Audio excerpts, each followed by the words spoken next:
Graças a paz, queridos. Muito bom estar com vocês, mesmo que virtualmente.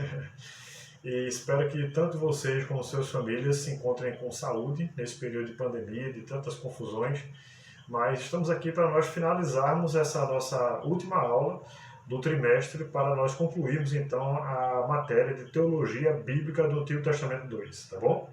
E nós estudamos nesse trimestre agora alguns temas como a mensagem dos livros históricos, a história e a historiografia dos livros históricos do Antigo Testamento. Então, nós vimos que os livros históricos têm o seu papel fundamental na teologia bíblica do Antigo Testamento, não só para que nós conheçamos mais dessa história, mas para também nós vermos que esses livros eles têm a sua teologia intrínseca ou ligado diretamente também à história. Tá? Então é muito importante que nós possamos ler esses livros com essa ótica, que a teologia do Antigo Testamento ela se desdobra de acordo com que a história vai acontecendo também. Por isso nós acreditamos que Deus ele é um ser revelacional. Ele se revela ao longo da história e nós também falamos costumeiramente que a teologia bíblica ela é então progressiva, porque Deus vai se revelando através da história e no decorrer dessa história, tá bom? Então é muito importante nós reconhecermos que há uma diferença enorme entre a teologia bíblica do Antigo Testamento para a teologia bíblica do Novo Testamento, certo? A teologia do Antigo Testamento ela, como eu já disse, está atrelada à história, enquanto já no Novo Testamento nós vemos mais segmentos de temas, e isso desde os evangelhos, né, como nós vemos que são obras em relação à biografia de Cristo, tanto na ótica de Mateus, Marcos, Lucas e João. Né? Marcos aí poderia falar na ótica de Pedro, que foi discipulador de João, de Marcos a gente pode falar assim. Bem, já no Antigo Testamento nós vemos a teologia atrelada à história. Já no Novo Testamento nós vemos a teologia mais em partes, mesmo até em livros biográficos, como é o caso dos evangelhos. Mateus, Marcos, Lucas e João, eles mostram alguns segmentos separados em relação a determinados assuntos teológicos. Tá? Mas já no Antigo Testamento não, a gente vê tanto a teologia atrelada à história, como também nós entendemos que Deus é um ser revelacional, ou seja, ele se revela aos homens de acordo e durante o percorrer dessa história. E é por isso que cada momento histórico de Israel então entende e conhece um pouco mais da pessoa de Deus que não conhecia no momento anterior, tá bom? E é por isso que nós entramos no assunto de história e historiografia dos livros históricos do Antigo Testamento. Né? Então, parece muito né? Historiografia e história dos livros históricos. Bem, isso tem a ver também, irmãos, com os períodos que foram escritos nesses livros. Foram períodos cruciais, como, por exemplo, desde a época dos juízes, né? Nós vemos onde não havia um reinado ainda, muito menos o reinado uno de Israel, se estende até a época lá de Esdras e Neemias, que é um panorama completamente diferente, né? Inclusive da volta dos judeus para a sua terra, a terra prometida. Então você vai ver um hiato de tempo muito grande, né? Um período de tempo, melhor dizendo, muito grande, desde dos primeiros livros históricos até os últimos livros históricos. Né? Isso tem um porquê, para que o povo se situe em relação à história da sua história e a história revelacional também de Deus para com a humanidade de uma forma geral. É por isso que a história bíblica não se resume apenas ao povo judeu, apesar de, em sua grande maioria, sim, mas nós vemos que fala sobre relatos de reis, de reinos que aconteceram nesse período, das invasões, né, dos impérios que tinham naquelas épocas. E é muito importante nós percebermos isso, tá? Assim também como os principais períodos e as mensagens dos livros históricos do Antigo Testamento, tá? Então nós vemos que há períodos diferentes, como nós citamos ainda agora, o período dos juízes, depois vem do reinado, né? Você vai ver isso no período dos livros de crônicas e de reis, que fala sobre esses períodos dos reis, né? Tanto o rei desde o reinado de Saul, né, o primeiro rei do Reino Unido, até Salomão, o último rei do Reino Unido, e depois a divisão, como nós já sabemos, do Reino do Norte, que é o Reino de Israel, o Reino do Sul, o Reino de Judá, e também os reis de cada um desses reinos, a sequência deles. Tá? Então, livro de Crônicas, livro de Reis, falam sobre esses assuntos e vão detalhar mais também os reinados. Tá? Por fim, também nós vemos a questão aí lá de Esdras e Neemias, que tratam um período de tempo que é exatamente durante, né, e após o retorno do povo de Israel para a Terra Prometida. Isso é muito importante porque a conjuntura de tempo é totalmente diferente dos livros históricos anteriores. Por isso, há uma necessidade também de nós entendermos esse período de tempo para nós compreendermos também a teologia que está escrita ali nesses livros, né? Que nós bem sabemos que anteriormente fazia parte de um livro só, Esdras e Neemias, um único volume, mas depois da tradução da Septuaginta, então foi dividido o livro de Esdras e o de Neemias pelo número de caracteres do grego, que é um número bem maior do que o caracteres que existia no hebraico. Tá? E nós, entendendo isso, então nós partimos para entendermos a historicidade desses relatos e também da teologia contida nesses relatos de Esdras e Neemias. Tá? Estou fazendo um panorama maior para recapitular um pouco dos assuntos que nós vimos nas aulas passadas, para então nós darmos seguimento para então a aula de hoje, tá bom? Outra coisa importante sobre a mensagem dos livros poéticos, né? A forma e a didática que existe dos livros poéticos.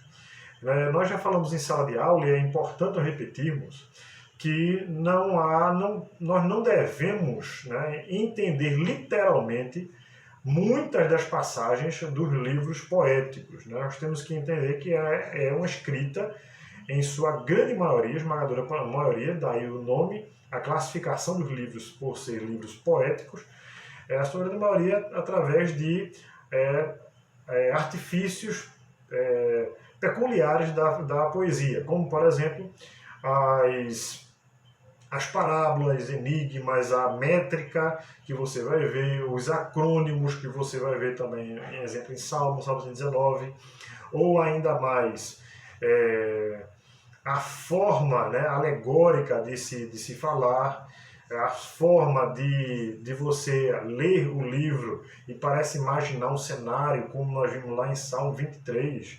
Né? Não há quem leia o Salmo 23 sem imaginar os pastos verdejantes ou as águas de descanso, ou até mesmo o Vale da Sombra da Morte. Tá? Então, são livros que são muito peculiares na sua forma de escrita e deve ser entendido assim para ser lidos e interpretados de forma correta, para não ser interpretado de forma literal o que está nesses livros, principalmente essas passagens que nós entendemos que é pura poesia. Tá bom? Outra coisa importante também é a literatura sapiencial hebraica. Então nós vimos aí, dentre a classificação dos livros poéticos, há também um outro tipo de classificação que são os livros sapienciais ou de sabedoria. Né? Bem, como nós falávamos, dentre a classificação dos livros poéticos, há uma subclassificação dentro desses livros. Né? Os livros poéticos, como vocês já sabem, são Jó, Salmo, Provérbios, Eclesiastes e Cantares. Tá? Dentro da classificação desses livros, há uma outra também, que são livros sapienciais. Os livros sapienciais, ou de sabedoria, eles são Provérbios, vamos falar uma sequência, né? Jó, Provérbios e Eclesiastes, e alguns têm também como alguns dos salmos. Mas a título de livro, de obras, nós entendemos então que Jó, Provérbios e Eclesiastes é que formam esse conjunto aí de chamados livros sapienciais, ou livros de sabedoria, tá bom? Essa subdivisão é muito importante, porque mesmo eles sendo classificados também como livros poéticos, mas eles têm uma conotação a mais de ensinar algumas coisas práticas da vida que nós devemos aprender e praticar de imediato, tá bem? É por isso que os livros de sabedoria, eles têm esse nome, porque é como se fosse uma pessoa mais velha passando os seus ensinamentos de sabedoria, ensinamentos sapienciais, para outras pessoas mais novas que devem ouvir e colocar em prática esses tais ensinamentos, tá? Então, para que nós não nos esqueçamos, deixa eu só voltar aqui para o texto. Nós falamos algumas coisas sobre a forma, mensagem e as peculiaridades também desse texto, dos textos dos livros sapienciais, tá? Então, quanto à forma, você vai ver uma forma mais didática desses livros em boa parte deles, mesmo usando linguagens típicas da poesia hebraica, tá? Então, daí nós já vemos uma coisa muito importante. Não é porque um livro é classificado como poético que ele não é também didático, né? Pelo contrário, por ser poético, ele usa esse recurso exatamente para extrair grandes lições. É por isso que os livros sapienciais eles não se encontram dentro de outras categorias como históricos, proféticos, mas eles se encontram dentro da categoria dos poéticos. Tá? Isso é muito importante nós salientarmos. Outra coisa interessante é quanto à mensagem desses livros. Né? A mensagem desse livro, como eu já falei, ela é ao mesmo tempo poética, ela é também com o intuito de nos ensinar, né? Portanto, sapienciais, mas ela é também, não é em separado da revelação de Deus para com o povo de Israel e também para nós, aplicando em nossas vidas hoje. Tá? Então é muito importante, ao nós examinarmos esses livros sapienciais, nós extrairmos esse contexto histórico-cultural para nós aplicarmos então de forma correta, senão nós aplicaremos sim de forma errada. Né? Nós vemos uma passagem como, por exemplo, lá no final do livro de Provérbios, os conselhos de uma mãe do rei Lemuel, que dá a esse seu filho, o rei, alguns conselhos práticos de como ele deveria governar então. Só que dentre os conselhos práticos, ela diz algumas diretrizes ali que não condiz com a nossa forma de pensar como cristãos ou como judeus também que pensavam na época. Tá? Mas é importante nós entendermos que não é a Bíblia simplesmente falando, é a Bíblia relatando um momento em que a mãe de um rei ela está aconselhando ele da forma que ela acha devido. Tá? Então é muito importante nós entendermos a mensagem desses livros dentro do contexto que eles realmente estão inseridos. Tá? E as peculiaridades, como nós citamos ainda agora, sim, nos livros poéticos, de uma forma geral, têm as suas peculiaridades, os livros sapienciais também têm as suas peculiaridades dentro desse conjunto de livros, mais propriamente dentro dos poéticos. Tá? Então você vai ver que quando Salomão, por exemplo, escreve Provérbios, ele fala de uma forma tal didática a ponto de até como se fosse personificar a própria sabedoria em um dado momento. Ou lá em Eclesiastes, por exemplo, ele vai falar sobre a nulidade ou a inutilidade da vida se ela estiver em separado de Deus, né? Como, por exemplo, vaidade, diz o pregador, tudo é vaidade e correr atrás do vento. Né? Ou vazio de vazio, tudo é vazio e correr atrás do vento. Então nós vemos essas peculiaridades próprias dos livros sapienciais, que você não vai ver paralelos assim dessa magnitude em outros livros, tá bem? Então, é muito importante, irmão, nós recapitulamos esses assuntos para que essa aula de hoje ela possa ficar mais encucada na sua mente e você possa, então, sair bem também das nossa avaliação que vai ter, né? Como eu já falei anteriormente. No final dessa aula, nós vamos também passar uma atividade para vocês poderem escrever, desenvolver e fazerem também na sua casa e mandar por nós pelos meios que a instituição vai estar ensinando, vai estar dizendo para cada um de nós, tá bom? Então, é isso que eu tinha a dizer para vocês hoje e vamos então entrar na aula propriamente dita. Ok, queridos, então a próxima coisa muito importante é o que você vai ver nesse próximo quadro que nós vamos passar.